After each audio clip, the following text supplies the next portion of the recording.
I slipped out to the balcony a little past midnight, just to hear the wind and quiet my thoughts. My neighbor Benjamin noticed my light and came over with 2 steaming mugs. We started with small talk.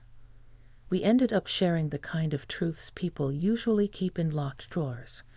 And then he did something on that balcony I never expected, something so gentle and brave it changed the way I think about second chances.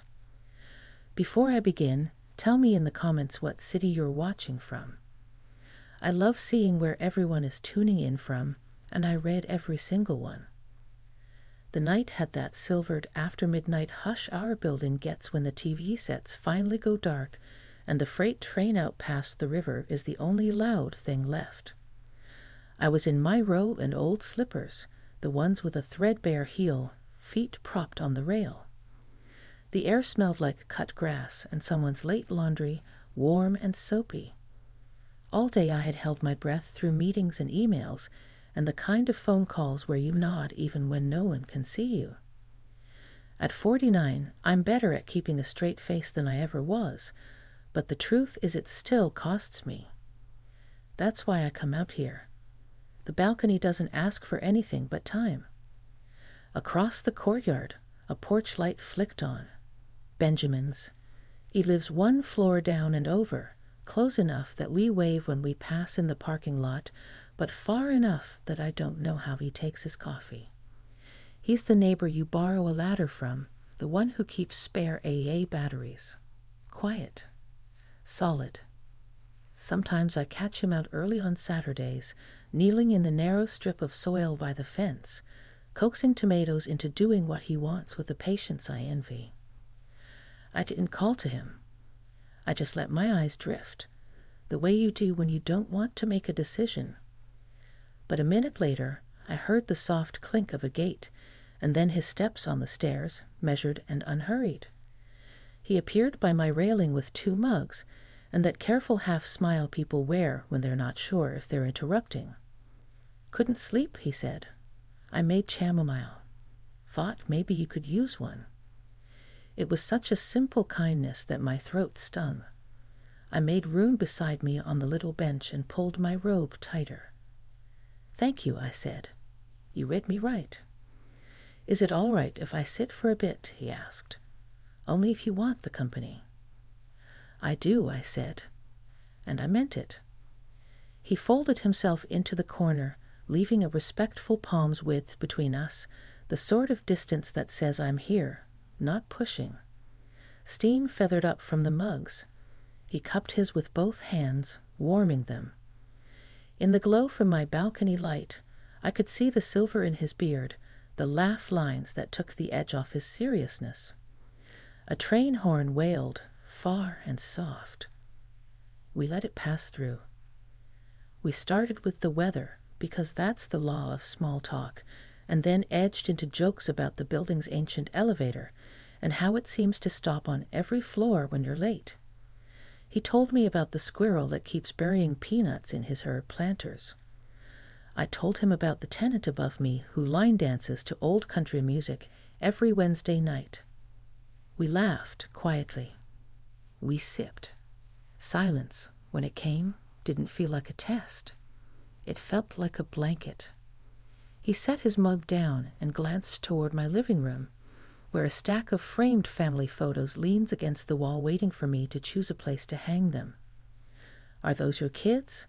He asked, a gentle tilt in his voice. Grown, I said. Busy, generous, opinionated. It was easier to talk about them than about me, but somehow talking about them led to me anyway. He asked the kind of questions that don't skip ahead. He's good at that. I told him I used to think happiness would arrive like a delivery at the door. Signed for, unpacked, obvious. But these days it shows up sideways. Good coffee. A text from my daughter that just says I heard this song and thought of you. The way the breeze finds my neck at exactly the right moment. And apparently chamomile at midnight. He nodded. My version is a fresh tomato still warm from the sun. Also, when the baseball announcer falls quiet between pitches and you can hear the crowd breathe. That space. Do you know what I mean?" I did. I said so. We sat in that shared understanding a while, watching the dark move over the courtyard. "I don't talk like this much," I said finally. "I'm usually on. Useful. A problem-solving machine. The balcony is the only place I let the machine cool down." He turned just enough to meet my eyes. "Thank you for letting me sit by the machine while it rests," he said, softly enough that the words landed like a blanket instead of a weight. "If at any moment you want me to go, say the word, and I'll head downstairs. I don't want to overstay." "You're not overstaying," I said. "Stay." Something in the way I said it must have told him the truth, because he settled more fully against the bench, still careful, still leaving that palm's width. His shoulder relaxed. Mine did too. We talked about the little things that carried big meanings when you've lived enough to notice them. The perfect pen. The old song you only realize you know all the words to when the chorus hits. The way a place can feel like it remembers you, even if you've changed. He told me he'd moved here after a difficult divorce. He didn't share details. I didn't ask. What mattered was the shape of the story, the way he kept choosing decency in the aftermath. I told him I had been married a long time and then wasn't. I said it without bitterness and surprised myself. That felt new. Wind moved through the pines along the sidewalk, a thin hush. The building creaked, settling. A bug flickered in the yellow circle of my balcony light. Benjamin glanced toward the dark courtyard, then back at me, and I knew he wanted to say something weightier than baseball or tomatoes. "Can I tell you something without it being weird?" he said. "You can tell me anything. If it is weird, we will call it weird together." He smiled at that. "I keep an eye on that light of yours," he said, nodding toward my balcony bulb. "When it's on late, I think, Samantha couldn't sleep. I don't do anything about it. I just notice. And sometimes I put on a pot of tea and wait 10 minutes and see if the noticing turns into an excuse to come up here and ask if you want a mug. This is the first time I worked up the courage to climb the stairs. No one had admitted something like that to me in a long time, if ever. It wasn't possessive or dramatic. It felt like a neighbor who sees you as a person worth looking after. A courtesy. A small, old-fashioned chivalry. "I'm glad you did," I said. And I meant that too. He picked at a fleck on his mug, nervous now that he turned his pockets out in the quiet. He cleared his throat. "There's another thing," he said. "At the risk of telling you too much, I have this old portable radio. Not fancy. It picks up an AM station that plays the songs my mother loved when she cleaned the kitchen. Sometimes, when sleep won't come, I turn it on and let those songs remind me that life has held me gently before, and might again." He looked like he wanted to offer me the moon, but would settle for offering me a chorus. I surprised us both. "Do you have it with you?" He blinked. "The radio?" "Yeah. I brought it in my hoodie pocket in case the moment was right." He laughed quietly at himself. I didn't think I'd actually take it out. "Would you," I asked, "if it's all right with you, turn it on? We can keep it low. I like the idea of hearing something that holds you like that."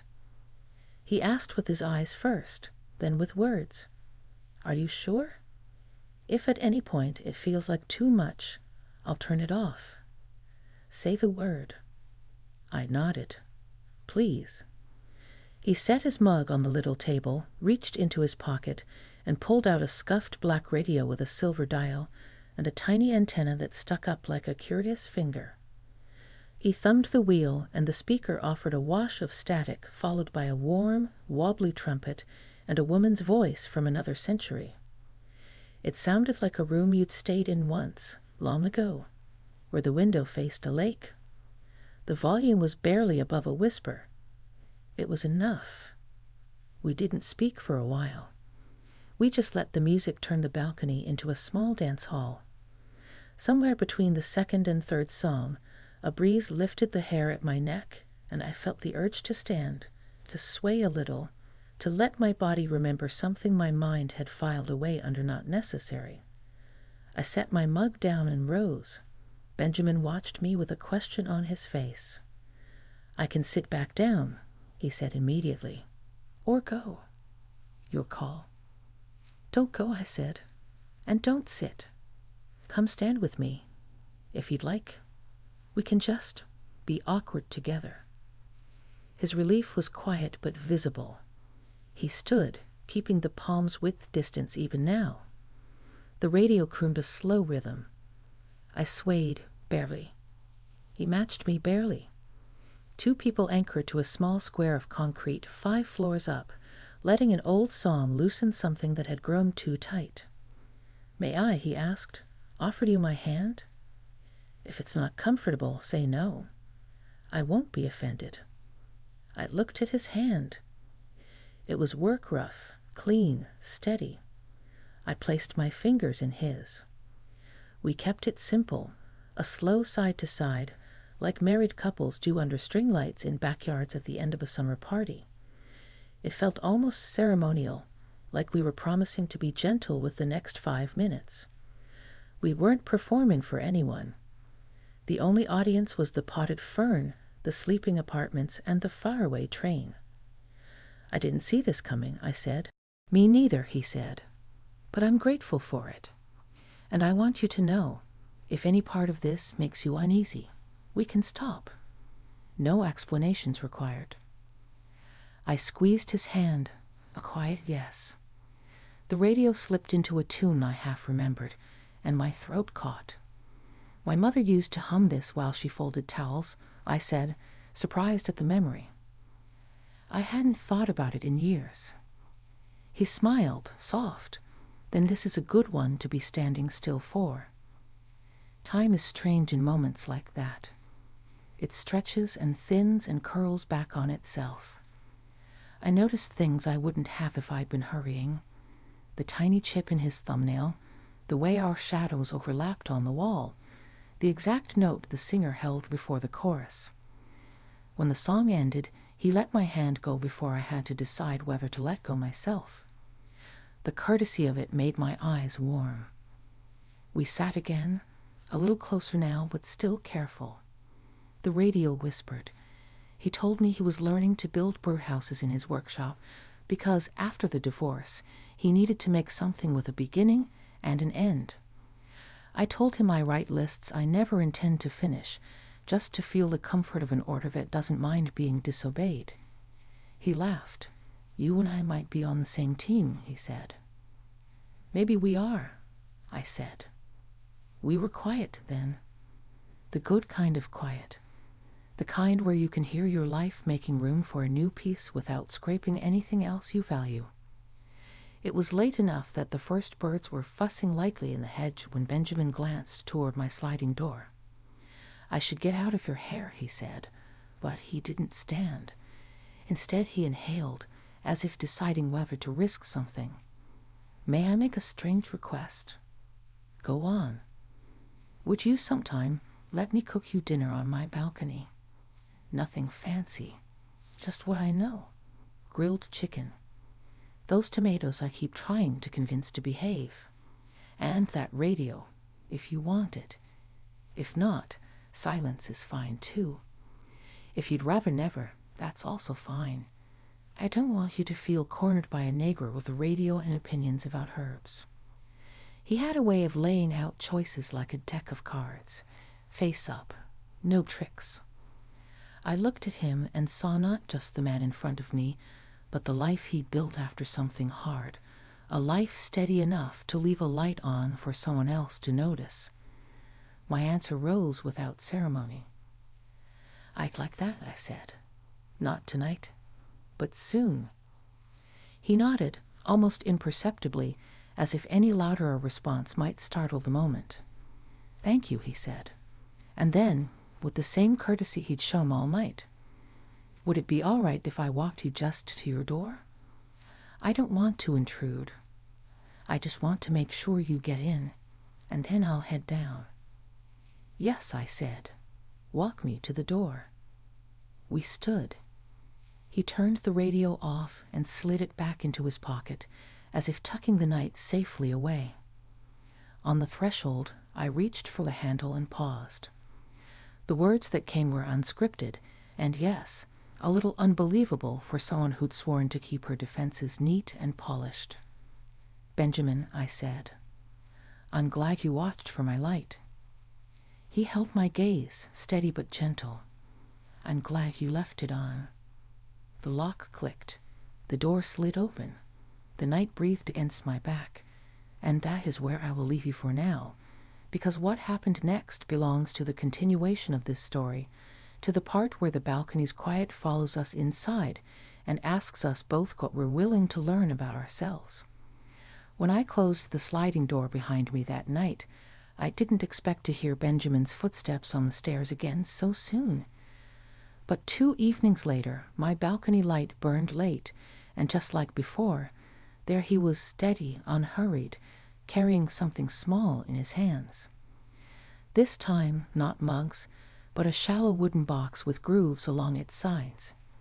He held it almost sheepishly, like a child presenting a school project. I was already outside, arms wrapped around myself against the soft chill, my thoughts wandering to places I rarely let them. He raised the box a little as he reached the railing. "I thought you might like to see what I've been working on," he said. His voice carried the hesitance of someone who debated for a long time before deciding to share.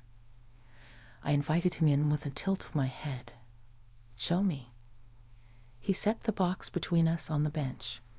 Inside, nestled on a soft cloth, were tiny wooden pieces, birdhouses in miniature, no bigger than my hand. Each had a different roof line. One pointed like a church steeple, another slanted as if leaning into the wind. "Practice," he explained. "I cut the wrong sizes, so instead of wasting the wood, I made these. Useless, maybe, but I like how they turned out." I traced a finger lightly over the smooth edge of one. "They're not useless," I said. "They're beautiful. You gave scraps another story." He smiled then, not with his mouth but with his whole face, the kind of smile that slips past defenses. "That's kind of what I'm trying to do with myself." The words landed heavier than the night air.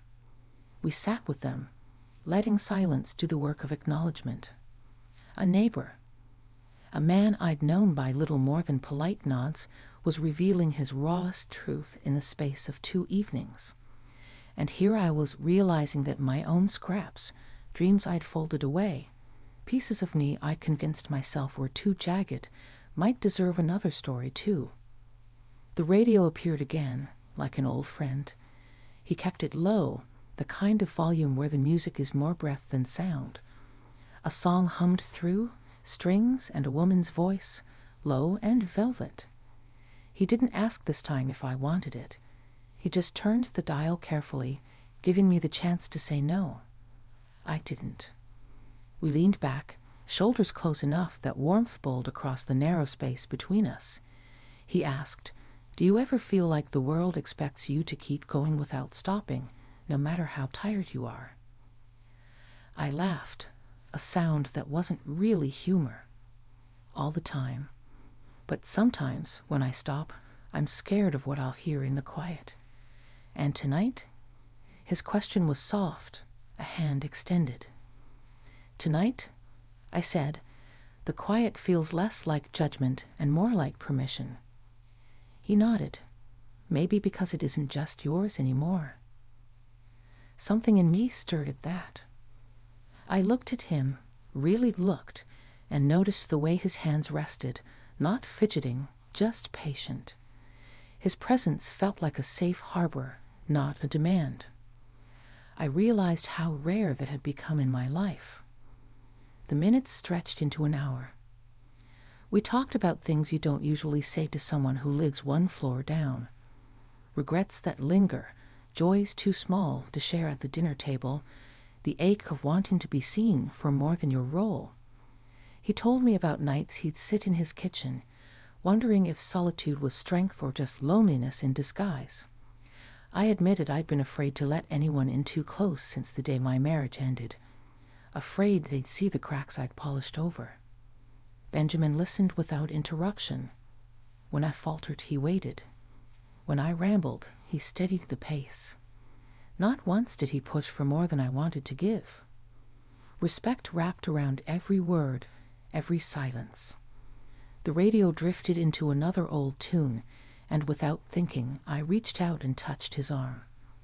A small touch, nothing more, but it was enough to send a current through both of us. He froze, not out of fear but of carefulness, as though the moment might shatter if he moved too fast.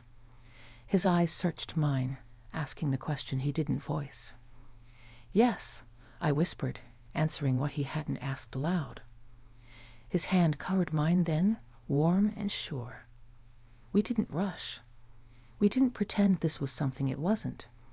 It was two people, long past the games of youth, standing on a balcony in the middle of an ordinary night, discovering something extraordinary.